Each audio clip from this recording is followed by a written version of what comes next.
The day had finally come, and I ran out to the store to get my own copy of Final Fantasy X. And they were sold out. But 2 stores later, and I was on my way home. Right as I got through the door, I put it in the PlayStation and I started it up. And it was beautiful. It starts out with this really amazing music, and the camera swoops over this desolate landscape. The tone is serious and kind of sad, and then we see this surfer guy with weird shorts, and he's kind of a sports star. Okay, interesting choice. Well, I guess sometimes you just gotta mix it up. Let's play some cards. Oh, stupid water polo game. How I hate you. Let me count the ways. F is for the football with the pimpy face. U is for the useless prizes that you give. C is for coming up with a stupid game. And K, alright, you get the point. Blitzball sucks. The good news is you can't skip it.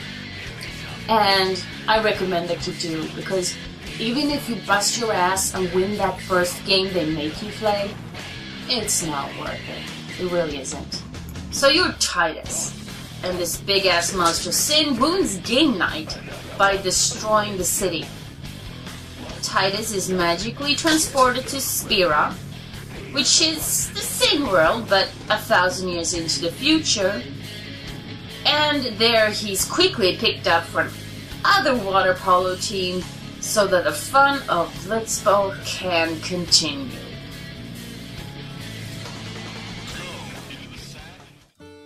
Also, he meets Yuna, a summoner who needs to get around the whole world collecting Eidolons to fight off Sin, who's up to his old tricks with the killing and the destruction of whole societies and whatnot.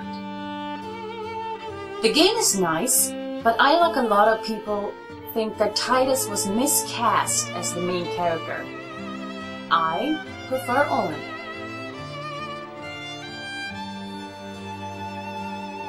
I mean, how cool is this guy?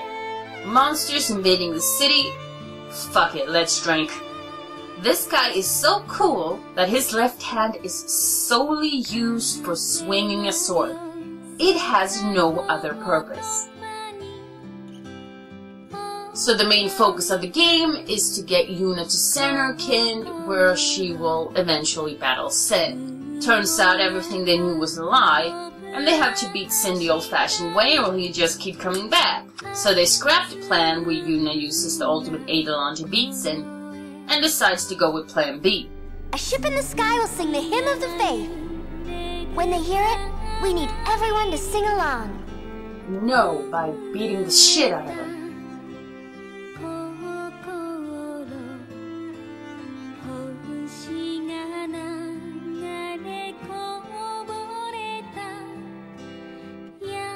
And of course, there are different obstacles in your way throughout the game. Like this guy who, like Titus, thinks that Yuna is the bee's knees. And seriously, if you had to choose between a villain out to destroy the world and this whiny pretty boy, I think we all know who'd get a one-way ticket to Dumpsville. But Shiva looks awesome, as always.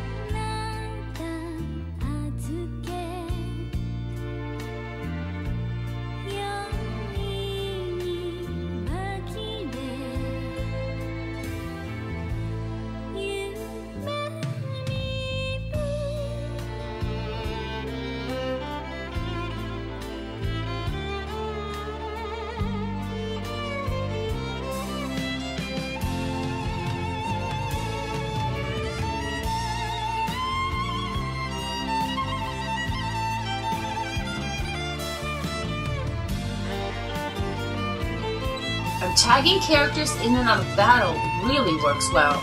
About the leveling system, The scare grid, it's overly designed. And they added a lot of cushion puzzles, which really slows up the gameplay, but I kind of looked at it like grinding. Boring as hell, but sometimes you just gotta do what you gotta do. What really pissed me off about this game, and this is the only Final Fantasy that I ever rage quit, is that fucking overdrive battle with Sin. That was bullshit. The difficulty curve to that boss was ridiculous, and it was the first time I had to go back and really grind, all because of that stupid time limit.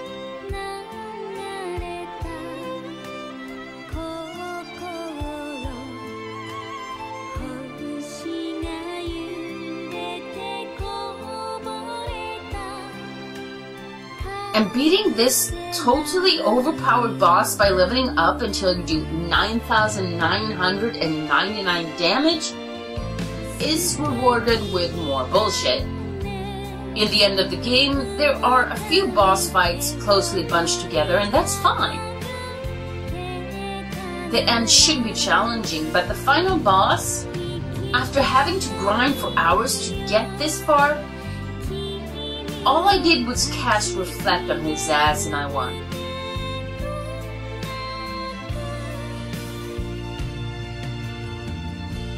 So stupid.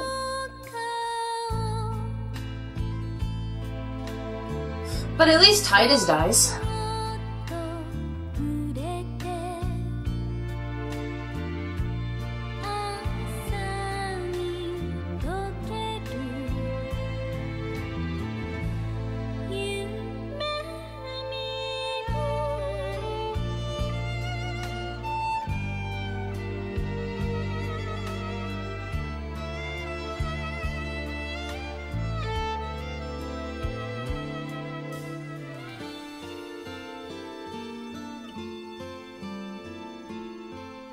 Oh, god damn it. No, seriously. I was very unhappy thinking this game might not have a good ending. And that teaser at the end really made me like this game so much more. Well, even though Final Fantasy X was no Final Fantasy IX, I still really enjoyed it and I was super excited for the next one. And while I waited, I once again turned to the older games. Number 6 or 3, depending on how you count it, was so good and became one of my all-time favorite games. What? What the f...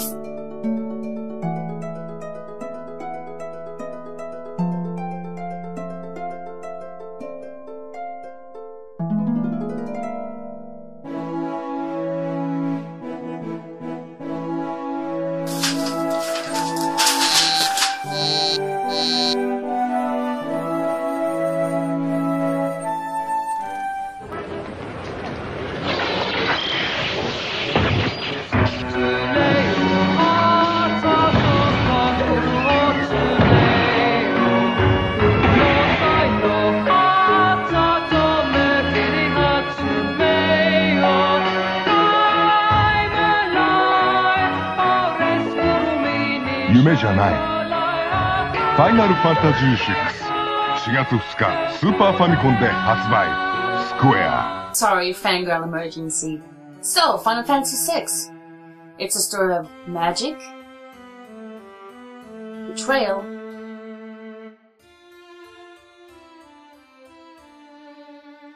and redemption.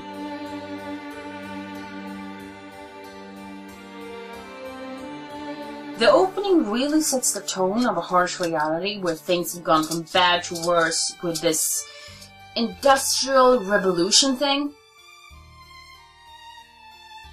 So you're Terra and under mind control. Some aliens here called Esper set you free, but the army's still out to get you, so you hire a bodyguard called Locke and join the resistance. Turns out Terra is half human and half Esper, cause bestiality.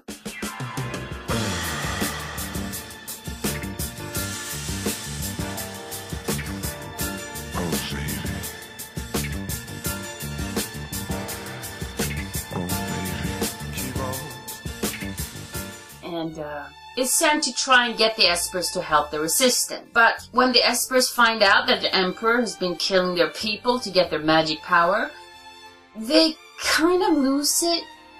Some of them get loose and start burning down cities. Oops.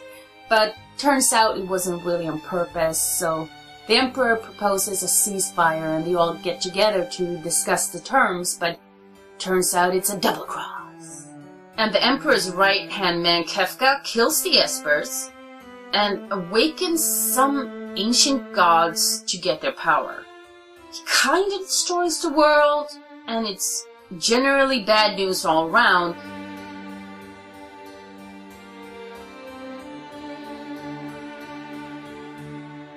But you find your friends.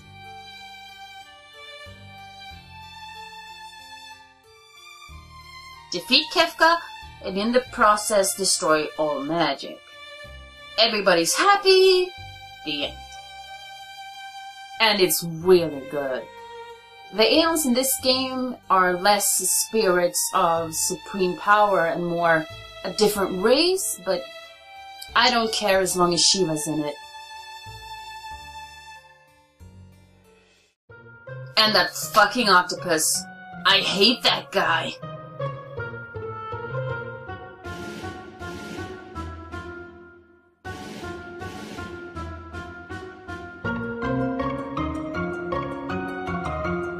You're gonna see a lot of him. And Kefka, the most evil villain of all time, whose madness is only rivaled by Sephiroth himself.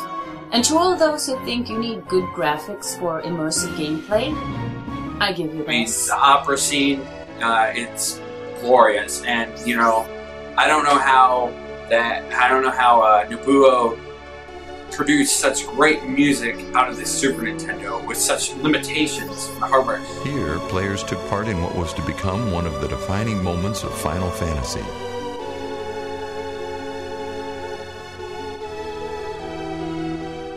And the game is funny, like when the Imperial Army attacks Doma Castle. I mean, what the hell are they doing? That's not how you besiege an enemy. Really? You're helpless before their might? Or the battle with the three Dream Stooges, Larry, Curly, and Moe.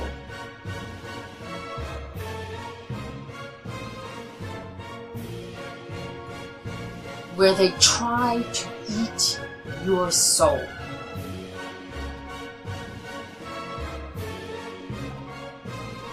I like every one of the main characters, like Guy with his mullet or Leo with his mohawk. I swear, everyone has freaking epic hair in this game. And Shadow with his dog and his saying is so cool.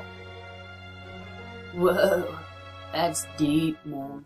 And of course Edgar with the coolest weapon of all time. Royal, Master Engineer, and Serial Killer. Now there's some major awesome right there. And of course you get the best map out of any Final Fantasy game ever. Full of desolate buildings, ghosts, and liars. Everyone in this town lies. It's like the law or something. Fuck it, Panda. I'm glad we went here for our vacation. This place is awesome. Woo, a clock puzzle. And the ghost train. What a great level. The talking train holds you hostage and won't let you go until you punch its lights out with your bare hands. It sounds so goofy, but the train scene is actually one of the saddest moments.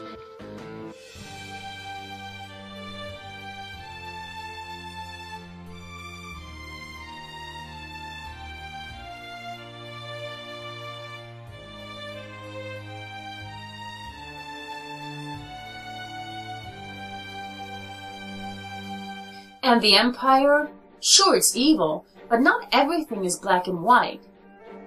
Like, the Imperial soldiers will often protest if told to hurt civilians, and even the Emperor himself tries to back out when things get, too crazy, but he fails and boom, the apocalypse.